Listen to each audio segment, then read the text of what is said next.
David checked his watch again and sighed. He never imagined he'd be sitting in a place like this with his daughter. The small diner looked like it hadn't been updated since the 1980s, with its faded red booths and cracked linoleum floors. But his business meeting had run late and Sophie was getting cranky from hunger. "I don't like it here, Dad," Sophie whispered, her small hands gripping the edge of the worn table. At 8 years old, she had learned to be cautious about new places. Her cerebral palsy made simple tasks challenging, and unfamiliar environments often made her feel exposed. David looked around the busy diner and felt his chest tighten. Back home, they always went to quiet upscale restaurants where the staff knew them. Places where Sophie felt comfortable and where other diners minded their own business. Here, curious eyes seemed to follow them from the moment they walked in. "It's okay, sweetheart," David said, forcing a smile. "We'll just eat quickly and get back to the hotel." The waitress who approached their table looked barely out of her teens. Her name tag read Katie, and despite her tired eyes, she offered them a genuine smile. Her uniform was clean but worn, and David noticed how she carefully tucked a loose strand of brown hair behind her ear. "Hi there. What can I get you folks to drink?" Katie asked, pulling out a small notepad from her apron pocket. "Chocolate milk, please," Sophie said quietly, not making eye contact. "Coming right up, sweetie." "And for you, sir?" "Just coffee, black," David replied, already thinking about the emails he needed to answer. As Katie walked away, David noticed how she moved between tables with practiced efficiency. She seemed to know every regular customer by name, refilling coffee cups without being asked and checking on families with small children. When she returned with their drinks, Katie knelt, down to Sophie's eye level. "I love your sparkly shoes," she said warmly. "They're so pretty." Sophie looked up, surprised by the compliment, and smiled slightly. "Thank you. My dad got them for me."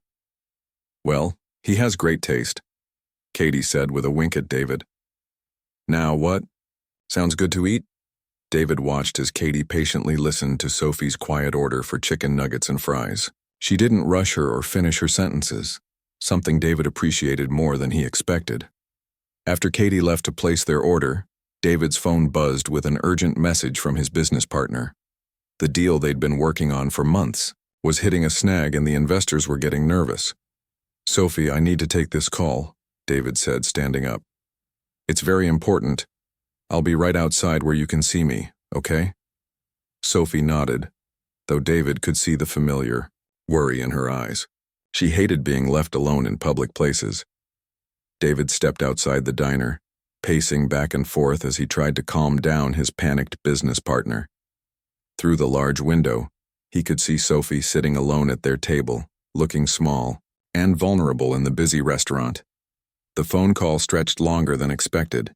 David found himself explaining the same points over and over, watching numbers and projections flash through his mind. This deal could mean millions for his company, but it required his complete attention. As he talked, David glanced back at Sophie and froze. Their food had arrived, but Sophie was struggling. Her hands shook as she tried to grip the chicken nugget and it kept slipping from her fingers. David could see the frustration building on her face, the way her shoulders tensed up when tasks became too difficult. Several other diners had noticed too. An elderly couple at the next table was whispering and pointing. A man in a baseball cap kept glancing over with a mixture of curiosity and discomfort. David felt his face flush with a familiar combination of protectiveness and embarrassment. Just as David was about to end his call and rush back inside, he saw something unexpected. Katie appeared at Sophie's table, carrying a clean dish rag and wearing the kindest expression David had ever seen. Without making a big deal of it, Katie sat down in David's empty chair. She picked up one of Sophie's chicken nuggets and dipped it in ketchup, then offered it to Sophie with a smile. "You know what?" Katie said, her voice carrying through the window. "When I was your age, I always ate my chicken nuggets with my fingers, too, but my mom taught me a cool trick. Want to see?" Sophie nodded eagerly, her earlier frustration melting away. David watched in amazement as Katie showed Sophie how to use the chicken nugget like a little scoop for the ketchup. She made it seem like a fun game rather than a necessity. Sophie giggled as she tried the technique, successfully getting the food to her mouth. "That's perfect," Katie cheered. "You're so smart." But Katie didn't stop there.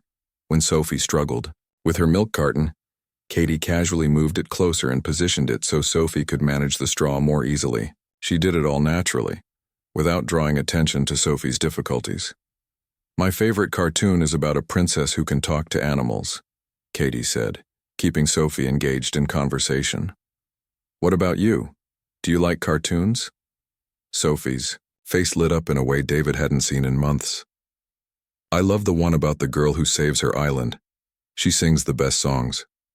"Oh, I know that one," Katie exclaimed. "That's such a good movie. Did you know the girl in that movie is actually based on real stories from the Pacific Islands?" As David continued his phone call, he couldn't help but watch this interaction unfold. Katie seemed genuinely interested in what Sophie had to say. She listened carefully to Sophie's excited explanations about her favorite characters and songs. More importantly, Katie treated Sophie like any other 8-year-old girl. She didn't speak to her differently or act like she was fragile. She just saw a kid who needed a little help and some friendly conversation. When Sophie finished eating, Katie high-fived her. "Great job, you did awesome." David finally ended his call and hurried back inside, his heart full of gratitude and something else he couldn't quite name. "I see you made a new friend," David said as he sat down. "Katie knows all about movies and cartoons, Dad, and she taught me the nugget trick," Sophie said excitedly. Katie stood up, smoothing her apron. "Sophie is wonderful. You should be really proud of her." "I am," David said, meaning it more than ever. As Katie moved on to help other customers, David watched her work. She treated every person with the same warmth and respect she'd shown Sophie. An elderly man struggling to read the menu got patient assistance. A stressed mother with crying twins received understanding smiles and quick service. When it was time to pay the bill, David left a tip that was probably larger than Katie's entire day's wages. But as he and Sophie prepared to leave, David realized that no amount of money could really repay what Katie had given them. For the first time in months, Sophie had felt normal. She had felt seen and valued by a stranger who didn't pity her or treat her like she was broken. Walking to their car, Sophie chattered happily about her new friend Katie, and David found himself thinking about the young waitress who had shown his daughter such simple, genuine kindness in a world that often felt cold and judgmental.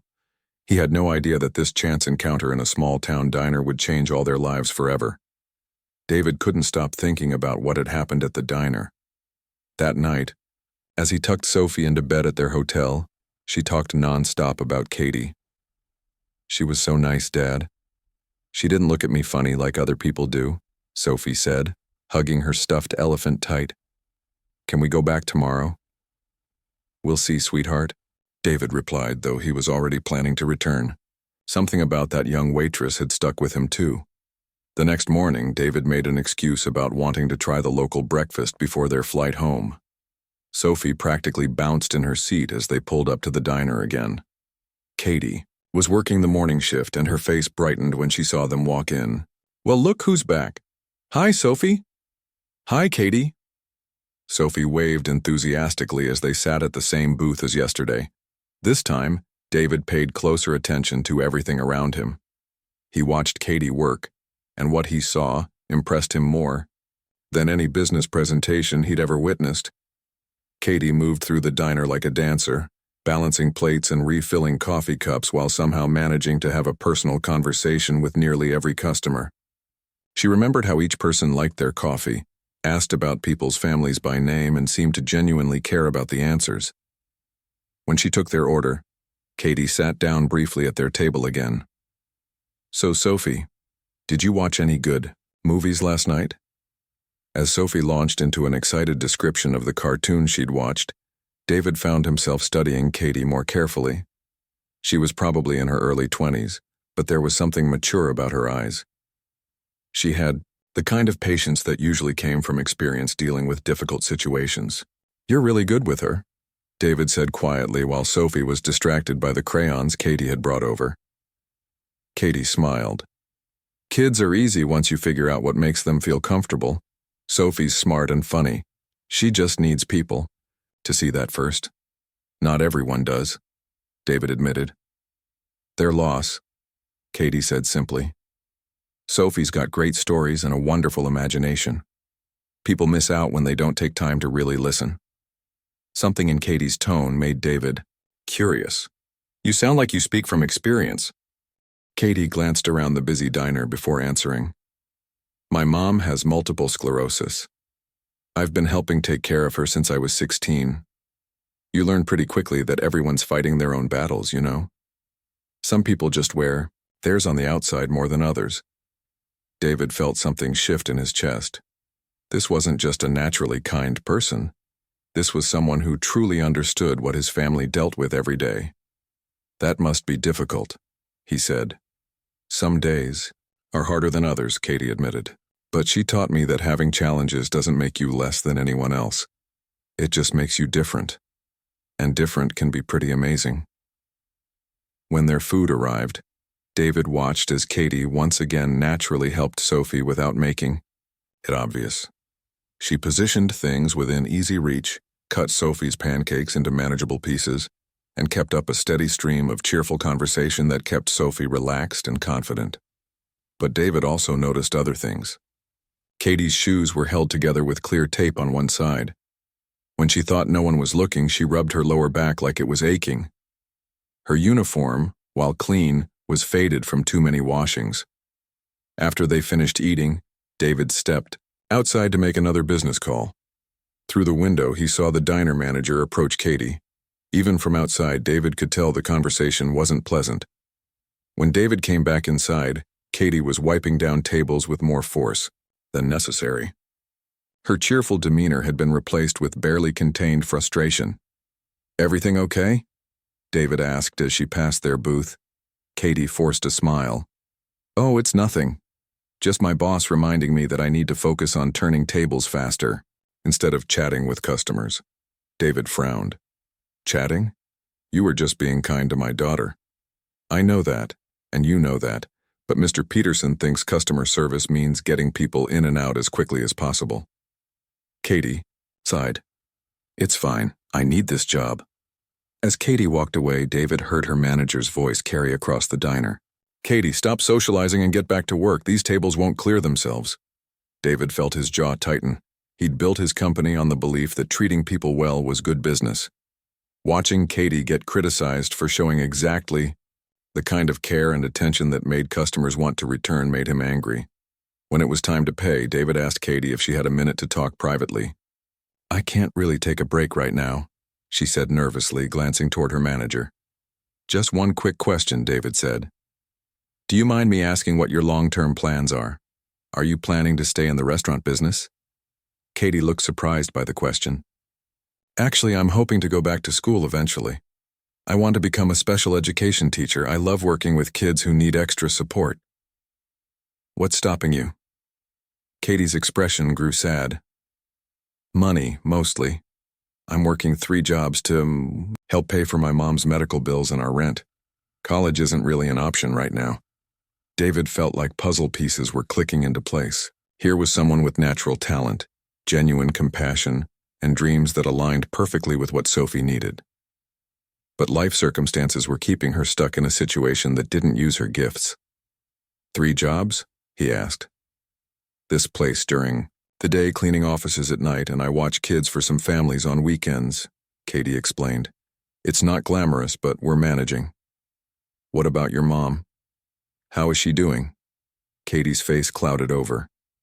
Some days are better than others. The medication helps, but it's expensive. We're behind on some bills right now, but we'll figure it out. We always do. David watched as Katie's manager gestured impatiently from across the room. She was being called away again, criticized for taking too much time with customers who actually appreciated her service. As they prepared to leave, Sophie hugged Katie goodbye. I wish you could come home with us, she said innocently. Katie laughed and hugged her back. That's so sweet, Sophie. You take care of yourself, okay? Walking to their car, David's mind was racing. He'd spent years looking for the right person to help with Sophie, someone who understood her needs without making her feel different or broken. He'd interviewed nannies and aides with impressive credentials, but none of them had connected with Sophie the way Katie had in just 2 brief encounters. Sophie was quiet for most of the ride back to their hotel, but as they pulled into the parking lot, she spoke up. "Dad, Katie made me feel normal, like I was just a regular kid." David's throat tightened. That was all he'd ever wanted for his daughter, for her to feel valued and accepted for who she was. That evening, while Sophie watched cartoons, David sat by the hotel window looking out at the small town. Somewhere out there, Katie was probably at her second job, cleaning offices and counting the hours until she could go home to take care of her mother. For the first time in years, David found himself thinking about something other than profit margins and business deals. He was thinking about how a chance encounter had shown him exactly what his daughter needed, and exactly who could provide it. The question was whether he had the courage to do something about it. David couldn't sleep that night. He kept thinking about Katie's tired eyes and Sophie's bright smile whenever the young waitress was around. By 3 in the morning, he'd made up his mind about something that would have seemed impossible just 2 days ago. The next morning, David called his assistant back home. "Cancel my afternoon meetings. I need to stay in town another day." "But sir, you have the board presentation tomorrow," his assistant reminded him. "I'll catch a late flight. This is important." David took Sophie to the local park after breakfast, watching her play on the swings while his mind raced with plans. He'd built his tech company from nothing by taking calculated risks, but this felt different. This wasn't about money or business deals. This was about his daughter's happiness. Around noon, they headed back to the diner. David told himself he just wanted to see Katie one more time before they left town, but deep down he knew he was hoping for the courage to make an offer that could change all their lives. The lunch rush was in full swing when they arrived. Katie was rushing between tables, looking more stressed than David had seen her. Dark circles under her eyes suggested she'd worked her night shift after serving them breakfast. They waited 20 minutes for a table, and David watched Katie work. She moved efficiently, but he could see the exhaustion in her movements. When she accidentally dropped a fork, her manager appeared immediately. "Katie, you're slower than usual today. Pick up the pace or I'll have to cut your hours." David saw Katie's shoulders tense. She nodded without arguing and continued serving tables with forced cheerfulness. When Katie finally reached their booth, she looked genuinely surprised to see them again. "You're becoming our best customers," she said, managing a real smile for Sophie. "What brings you back?" "I wanted to see you again," Sophie said honestly. "Dad says we're leaving town today." "Well, I'm glad you came by to say goodbye," Katie replied, though David caught a hint of sadness in her voice. After they ordered, David made his decision. "Katie, when you have a break, could we talk? I have a business proposition for you." Katie looked confused but nodded. "I can take 15 minutes after the lunch rush dies down." The next hour felt like the longest of David's life. He rehearsed what he wanted to say, trying to find words that wouldn't sound crazy. How do you offer to change someone's entire life based on 2 days of watching them work? When Katie finally joined them in their booth, she looked nervous. "Is everything okay? Did I do something wrong?" "Just the opposite," David said. "Katie, I want to ask you something, and I need you to hear me out completely before you respond, okay?" She nodded, glancing between David and Sophie uncertainly. "I'm going to be very direct," David began. "Sophie needs someone in her life who understands her and treats her the way you do. And from what you've told me, you need an opportunity to pursue your dreams of working with special needs children." Katie's eyebrows raised, but she stayed quiet. "I'd like to offer you a job," David continued. "As Sophie's companion and aide, you'd help her with daily activities, educational support, and just being the kind of friend she needs. In return, I'd pay you a salary that's 3 times what you're making at all your jobs combined." Katie's mouth fell open slightly, but David wasn't finished. "There's more. I'd also pay for you to complete your special education degree through online courses. You could work flexible hours around your class schedule, and I'd provide full health insurance for both you and your mother." I don't understand," Katie stammered. "Why would you do this?"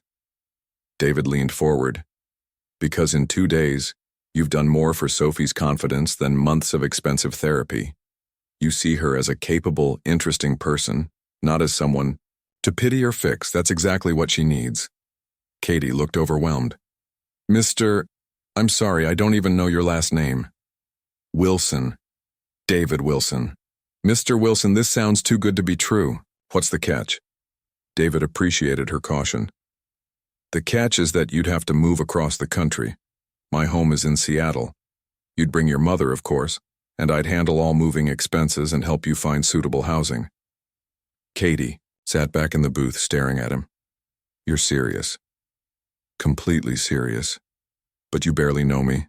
I could be a terrible person for all you know. David smiled. Katie, I've spent my career reading people and making decisions based on limited information. I've seen how you treat Sophie, how you interact with other customers, how you care for your mother despite your own challenges. That tells me everything I need to know about your character. Katie's eyes filled with tears. I can't. This is impossible. People don't just offer to change your whole life. Sophie, who had been quietly coloring during this conversation, looked up. Katie, would you really come live near us? I don't know, sweetie, Katie said softly. It's very complicated. David could see the internal struggle on Katie's face. Hope and disbelief were battling with practical concerns. I know it's a lot to think about, David said. But consider this. You're working yourself into the ground for barely enough money to get by. Your manager doesn't appreciate you. Your talents are being wasted, and you're postponing your dreams indefinitely. Katie wiped her eyes with a napkin. What about my mom? She's been seeing the same doctor for years. All her friends are here. Seattle has excellent medical facilities. I'd make sure she has the best care available. And if she's not happy there, we can always make arrangements for her to visit here regularly. The diner manager appeared at their table. Katie, your break ended 5 minutes ago. Get back to work. David looked up at the man coldly. She's having an important conversation. Give her a few more minutes. And who are you to tell me how to run my restaurant? The manager shot back. Someone who tips better in one meal than most of your customers spend in a week, David replied calmly. She'll be with you shortly. The manager huffed but walked away, muttering under his breath. Katie looked mortified. I'm so sorry about that. Don't apologize for him, David said. Katie, you deserve so much better than this. You have a gift for working with people, especially children who need extra support. Why waste that gift serving coffee to people who don't appreciate you? Katie was quiet for a long moment, looking down at her hands. My mom always told me that good things don't just happen to people like us. We have to work for everything we get. Your mom is right about working hard, David said. But sometimes good things happen because you've proven you deserve them. You've been working hard your whole life. Maybe it's time the universe gave you something back. Sophie reached across the table and took Katie's hand. Please come with us, Katie. I don't have any friends who understand me like you do. That seemed to break something inside Katie. She looked at Sophie with such tenderness that David felt his throat tighten. Can I think about it? Katie asked. This is the biggest decision of my life. Of course, David said. Take all the time you need. Here's my card. Call me when you're ready to talk more. As they prepared to leave, Katie hugged Sophie tightly. Whatever I decide, I want you to know that meeting you has been one of the best things that's happened to me in a long time. Walking back to their rental car, Sophie was unusually quiet. What are you thinking about, sweetheart? David asked. Do you think Katie will come? She asked hopefully. David looked back at the diner where Katie was visible through the window, still holding his business card. I think Katie is about to make the smartest decision of her life, he said. 3 weeks passed before Katie called. David had almost given up hope when his phone rang at 7 in the morning. Mr. Wilson? It's Katie from the diner. Her voice was shaking. I've been thinking about your offer and I'd like to accept if it's still available. David felt a surge of relief and excitement. Of course it's still available. What changed your mind? Katie was quiet for a moment. My mom's doctor bills went up again, and yesterday my manager fired me for being too slow. I realized I was so afraid of taking a risk that I was going to lose everything anyway. When can you start? Is next month too soon? I need time to pack and arrange everything here. David smiled. Next month is perfect. The first few weeks after Katie and her mother Helen arrived in Seattle were harder than anyone expected. David had found them a comfortable apartment near his house, but Katie seemed overwhelmed by everything. I feel like I'm living someone else's life, Katie confided to David one evening after Sophie had gone to bed. The apartment is nicer than anywhere I've ever lived. The grocery store has 50 different types of cereal. Even the bus system is confusing. David understood her feelings. Culture shock is normal. Give yourself time to adjust. But it wasn't just the city that was challenging. Some of David's neighbors and friends made Katie feel unwelcome without even trying. At Sophie's school pickup one day, another parent approached Katie with a forced smile. "You must be the new nanny," the woman said, looking Katie up and down. "Where did David find you? An agency?" "I'm not exactly a nanny," Katie replied politely. "I'm Sophie's companion and aide." "Oh, I see. Well, that's nice." The woman's tone suggested it wasn't nice at all. Later that week, at a dinner party David had insisted Katie attend, the conversation was even more uncomfortable. "So, Katie, what's your educational background?" asked Rebecca, one of David's longtime friends. "I have my high school diploma and I'm working on my college degree online," Katie answered honestly.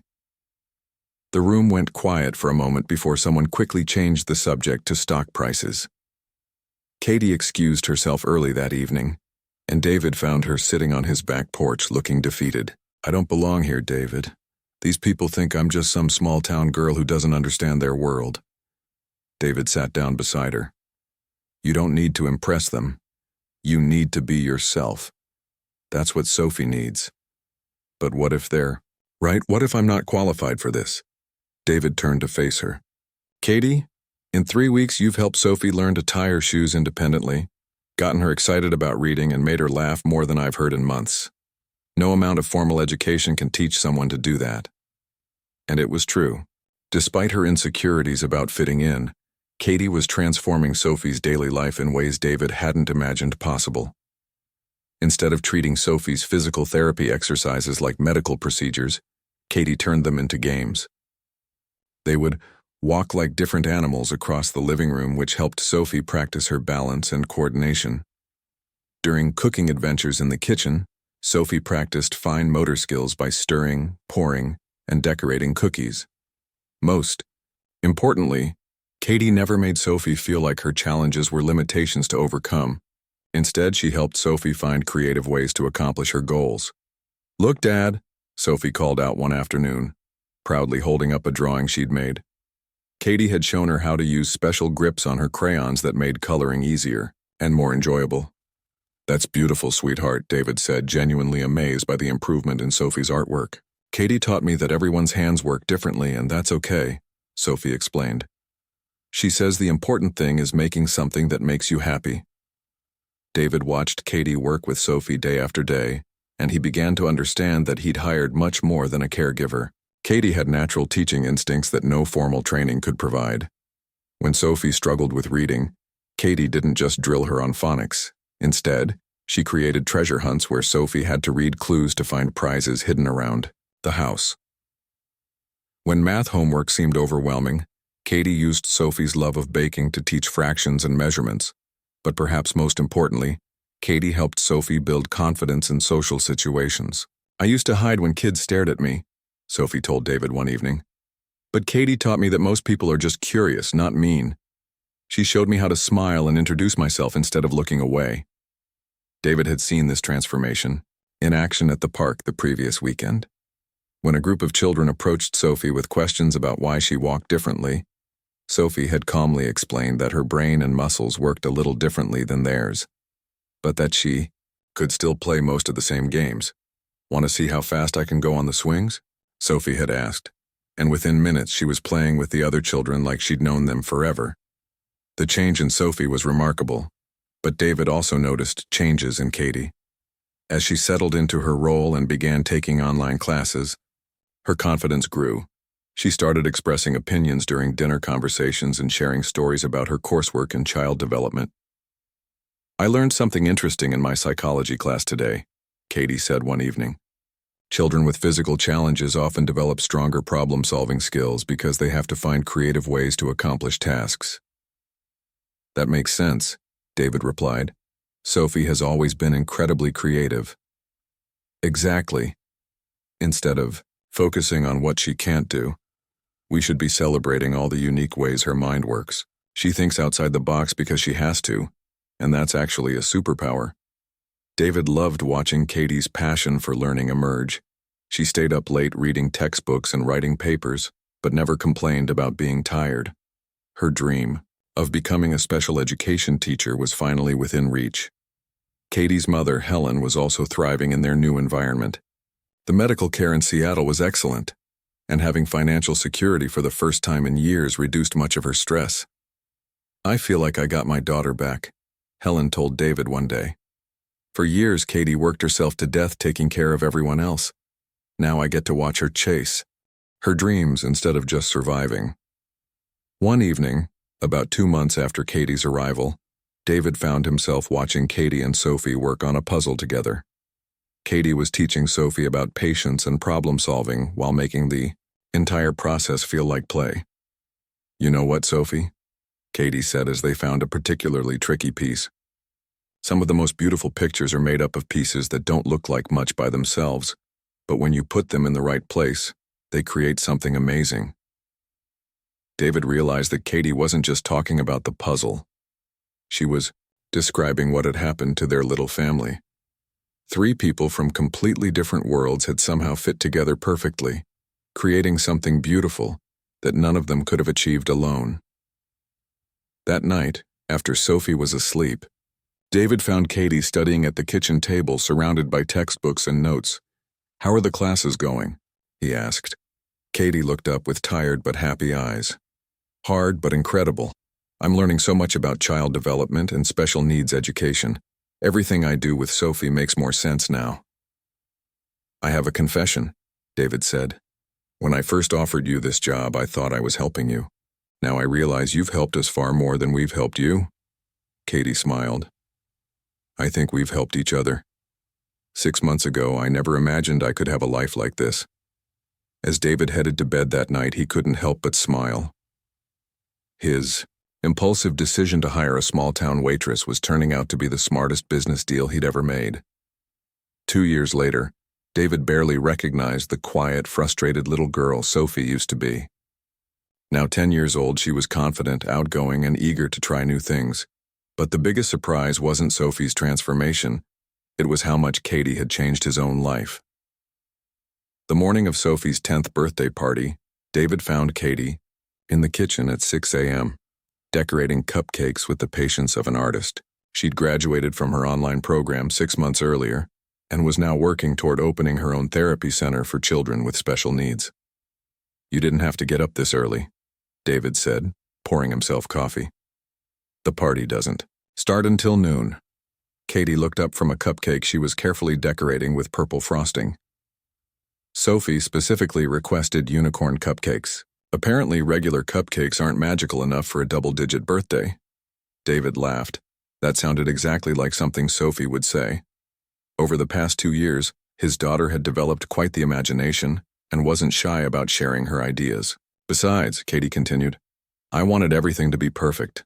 This is going to be Sophie's first big birthday party with school friends." That was another major change. Sophie now had a circle of close friends who came over regularly for playdates and sleepovers. Her social confidence had grown so much that she'd even joined the school's art club and drama group. "Speaking of the party," David said, "are you sure you're ready for 15 10-year-olds running around?" Katie grinned. "Are you kidding? After working with Sophie for 2 years, I could handle 30 kids. Besides, I've got activities planned that will keep them all busy and happy." David shook his head in amazement. Katie had this incredible ability to connect with children and make them feel special. It was a gift that seemed to come naturally to her. As the morning went on, David watched Katie transform their backyard into a magical birthday wonderland. She'd made games that were accessible for Sophie while still being fun for all the other kids. There were craft stations, treasure hunts, and even a special magic show where Sophie would be the star.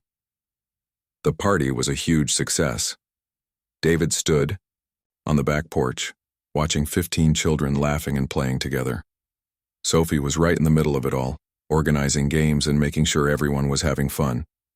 She moved confidently among her friends, and David noticed that none of them seemed to see her differences as limitations. "She's amazing, isn't she?" Katie appeared beside him, holding a cup of juice. "She really is," David agreed. "I can't believe how much she's changed." "Kids bloom when they feel accepted and valued," Katie said simply. Sophie always had this confidence inside her. She just needed someone to help her find it. Later that evening, after all the guests had gone home and Sophie was finally asleep, David found Katie cleaning up in the backyard. The party decorations were scattered around, evidence of a perfect day. "Leave that," David said. "We can clean up tomorrow." Katie smiled but continued picking up paper plates. "I don't mind. I'm still too excited to sleep anyway." "Katie, can I ask you something?" She looked up, curious. Of course. David had been thinking about this conversation for months, but he'd never found the right moment. "Are you happy here? Really happy?" Katie set down the trash bag she was holding. "What do you mean?" "I mean, when you first came here, this was supposed to be temporary. A way for you to get your degree and gain experience. But it's been 2 years now, and I wonder if you ever feel like you're missing out on other opportunities." Katie was quiet for a moment, looking around the yard where children had been laughing and playing just hours earlier. "David, 3 years ago, I was working 3 jobs just to pay bills, and I went to bed every night wondering if I'd ever be able to follow my dreams. Now I have my degree, I'm about to open my own therapy center, and I get to spend every day working with an incredible kid who's taught me more about resilience and joy than any textbook ever could." She paused, and David could see emotion in her eyes. "But more than that," she continued, "I have a family. You and Sophie aren't just my employers. You're the most important people in my life. So yes, I'm happy. I'm happier than I ever imagined I could be." David felt his throat tighten. Over the past 2 years, he'd come to realize that Katie wasn't just Sophie's caregiver and teacher. She'd become the heart of their little family. "There's something else I need to tell you," David said, his voice a little shaky. "About the therapy center." Katie looked concerned. "What about it?" "I want to be your business partner. Full partner, not just investor." Katie's eyes widened. "David, that's incredibly generous, but I can't let you just give me a business." "I'm not giving you anything," David said firmly. "You've shown me what real teaching looks like. You've developed methods that work better than anything I've seen from certified therapists. This center isn't charity. It's the smartest investment I've ever considered." Katie was quiet, processing this information. "But there's more," David continued, his heart beating faster. "Katie, somewhere over the past 2 years, you've become more than just Sophie's teacher and my business partner. You've become everything to us." Katie looked at him with surprise and something else, something that gave David the courage to continue. "I love you, Katie. I love your kindness, your creativity, your determination to see the best in everyone. I love how you make Sophie laugh and how you've made our house feel like a real home. And if you'll have me, I'd like to spend the rest of my life showing you how much you mean to us." David pulled a small box from his pocket, the same pocket where he'd carried it for 3 weeks waiting for the right moment. Katie gasped as he opened it, revealing a simple but elegant ring.